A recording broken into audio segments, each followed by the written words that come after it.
Hello everyone, welcome to my channel. मैं हूँ सृष्टि और आज हम पढ़ने जा रहे हैं क्लास 8 का चैप्टर नंबर 2 जिसका नाम है द सुनामी। तो हम जानेंगे इसकी समरी को, और थीम तो आप समझ ही गए हैं कि इस पूरे चैप्टर में वो घटनाएं दी गई हैं जो तब घटी थी जब सुनामी आया था भारत में, और किस तरीके से किस प्रकार से लोग इधर उधर के अफेक्ट हुए थे। तो कुछ स्टोरीज दी गई हैं कुछ इंडिविजुअल पीपल्स की, जिसके थ्रू कंडीशन बताई गई है उस समय के हमारे देश की।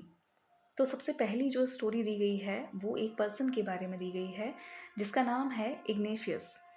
और इसकी जो पत्नी थी वो एक दिन जब सुबह उठी तो उसे ऐसा लगा जैसे भूकंप आया हो। तो उसके हस्बैंड ने यानी इग्नेशियस ने जो टीवी थी उसे ज़मीन पर रख दिया, क्योंकि उसे लगा कि अगर ये गिरेगी तो टूट जाएगी भूकंप से। उसके बाद जो भूकंप जैसे झटके थे वो बंद हो गए, लेकिन समुद्र में उफान जैसा आने लगा। तो वो इसे देखकर काफ़ी भ्रमित हो गए और दौड़ने लगे। लेकिन जब वो दौड़ रहे थे, जिस दिशा में उन्हें दौड़ना था उसके अपोजिट डायरेक्शन में उन्होंने दौड़ना शुरू कर दिया। इसका कारण इस कारण से हुआ ये कि उसकी पत्नी बह गई और दोनों बच्चे जो थे वो भी बह गए, और पिता और जो भाई था वो भी बिछुड़ गया। तो इस प्रकार इग्नेशियस ने सुनामी में अपनी पत्नी, दो बच्चे, अपने in law, father in law और अपने साले को यानी कि अपने ब्रदर इन लॉ को खो दिया। ये सबसे पहले बताया गया। उसके बाद बताया गया है संजीव के बारे में। संजीव जो है वो पुलिस का एक सिपाही है।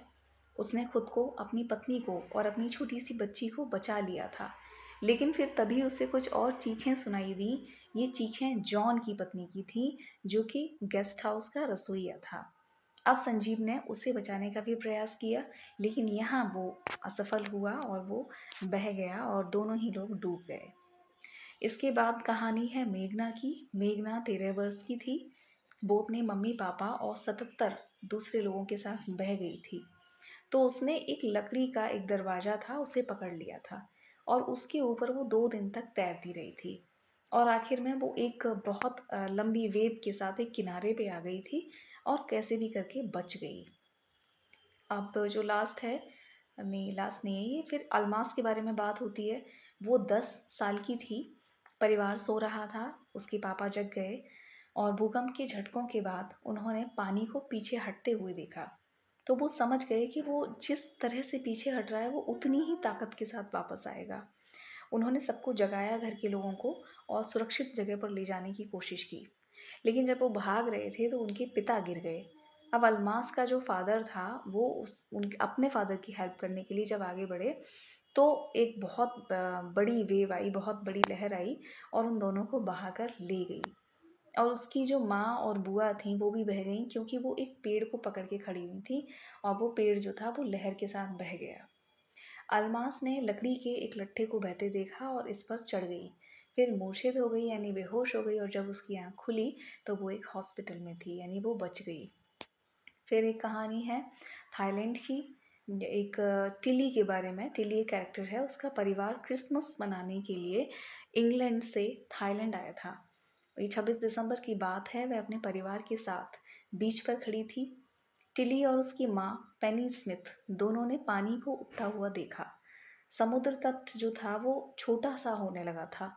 उन्होंने देखा कि समुद्र धीरे धीरे ऊपर उठ रहा था और उसमें झाग सा बन रहा था। टिली ने ऐसा महसूस किया जैसे उसमें भंवर से बन रहे हों, गोल गोल छल्ले से। तो टिली की माँ तो नहीं डरी, लेकिन टिली को याद आया कि उसकी ज्योग्राफी टीचर ने 2 वीक पहले उसको बताया था कि जब इस तरह की कंडीशंस होती हैं तो ये सुनामी के संकेत हैं। तो वो चीखी और उसने परिवार को समुद्र तट से दूर जाने को कहा। लेकिन उसकी मम्मी को नहीं लग रहा था कि कुछ तबाही होने वाली है, लेकिन बाद में उसे ये चीज़ महसूस हुई कि उसकी बच्ची की बात सही है। तो टिली के मम्मी पापा उसे और उसकी बहन को होटल के स्विमिंग पूल में ले आए और उसके साथ बहुत सारे और दूसरे लोग भी समुद्र तट से दूर चले गए। ऐसा हुआ जैसे सारा समुद्र पीछे आ गया हो। तो परिवार ने होटल की तीसरी मंजिल पर शरण ली और उस भवन को सुनामी की शक्ति ने सफलतापूर्वक जो है झेल पाया वो। और वो समुद्र तट पर रुक गए होते तो मर गए होते। तो इस तरीके से बच गए। और लास्ट में बताया गया है कि कुछ लोगों का मानना है कि पशुओं के पास जो होती है सिक्स सेंस होता है, छठवीं इंद्री होती है। तो सुनामी से 1.5 लाख लोगों की डेथ हुई थी, लेकिन उसमें जानवर जो थे वो बहुत कम मरे थे। श्रीलंका के येल नेशनल पार्क में 60 पर्यटक सैलानी बह गए थे, लेकिन 2 पशु ही मरे थे। उस पार्क में लोगों ने देखा कि सुनामी के आक्रमण से लगभग 1 घंटा पहले 3 हाथी उस बीच से बहुत दूर भाग रहे थे तेजी से। और श्रीलंका के गैले बंदरगाह के पास एक व्यक्ति के पास 2 कुत्ते थे, जो वहाँ पर खेलने आया करते थे बीच पर, लेकिन वो उस दिन समुद्र तट पर अपने मालिक के साथ नहीं आए, तो फिर मालिक भी नहीं गया। तो इस तरीके से उन कुत्तों ने अपने मालिक का जीवन भी बचा लिया। तो जानवर बहुत कम मरे थे, क्योंकि उन्हें ये आभास हो जाता है कि कोई प्राकृतिक आपदा आने वाली है। तो इस तरीके से ये एक चैप्टर था, जो कि अपने आप में काफ़ी इंटरेस्टिंग भी था। मैं उम्मीद करती हूँ कि आपको समझ में आया होगा। Subscribe my channel for more videos. Thank you so much.